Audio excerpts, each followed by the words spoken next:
Dans cette vidéo, il est question de la chaconne de la partita numéro 2 de Jean-Sébastien Bach. Je t'explique l'essentiel sur l'œuvre et sur le compositeur.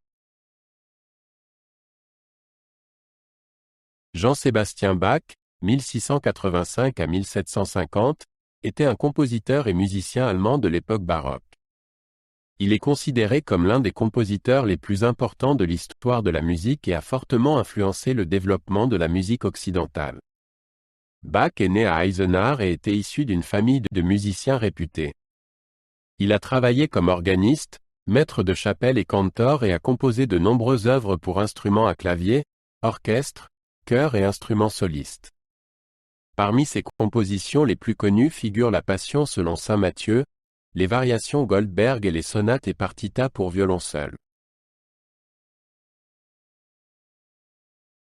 La partita numéro 2 en ré mineur pour violon seul, la partita numéro 2 se compose de 5 mouvements basés sur des mouvements de danse de la suite baroque, alors que Bach était maître de chapelle à la cour de Sarabanda, Giga et la partita fait partie d'un cycle de 3 sonates et 3 premiers mouvements suivent la structure probablement composée pour le violoniste Johann que la chaconne finale constitue le point culminant. Le manuscrit original de ces œuvres n'a pas été conservé, d'une durée d'environ 15 minutes. Il existe plusieurs copies plus longues que les 4 premiers mouvements réunis et représentent l'un des plus grands défis ont longtemps été considérés comme des pièces d'entraînement technique et sont tombées dans l'oubli après la mort de Bach. La chaconne de la partita numéro 2 est considérée comme l'une des œuvres les plus importantes du répertoire de base comme le point culminant de l'œuvre de Bach pour cet instrument. Une chaconne est une forme de variation dans laquelle un thème court et concis est exécuté dans différentes variations. La chaconne de Bach se compose de 64 variations sur un thème de base de 4 mesures en ré mineur. Le thème est présenté dans différents rythmes, tempos, tonalité et ambiance et se développe en un édifice sonore monumental d'une expressivité et d'une virtuosité époustouflante. La chaconne se caractérise par sa complexité contrapuntique, son raffinement harmonique et ses défis techniques. Bach exploite les possibilités du violon en tant qu'instrument soliste pour créer des structures polyphoniques et explorer les limites de l'instrument. Il utilise des doubles cordes, des accords, des arpèges et d'autres moyens techniques de jeu pour créer une impression de polyphonie. La chaconne passe par différentes tonalités et ambiances, de sombre et mélancolique à triomphante et extatique. Les variations sont reliées entre elles par des relations de motifs et des enchaînements harmoniques et forment une unité organique. La chaconne de la partita numéro 2 est considérée comme un jalon dans l'histoire de la littérature pour violon et comme un chef-d'œuvre de la musique instrumentale pour soliste. Elle démontre la capacité de Bach à puiser dans les possibilités limitées d'un seul instrument une multitude d'idées et de formes d'expression musicale.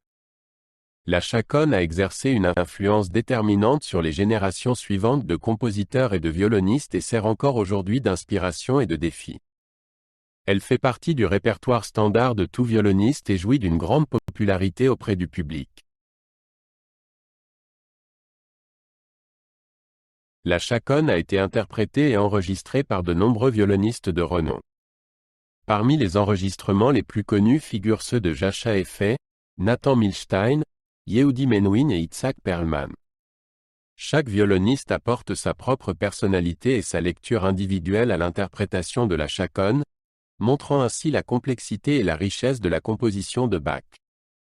La chaconne a également été transcrite pour d'autres instruments comme le piano, la guitare ou l'orgue et a inspiré des compositeurs comme Johannes Brahms et Ferruccio Busoni pour leurs propres arrangements.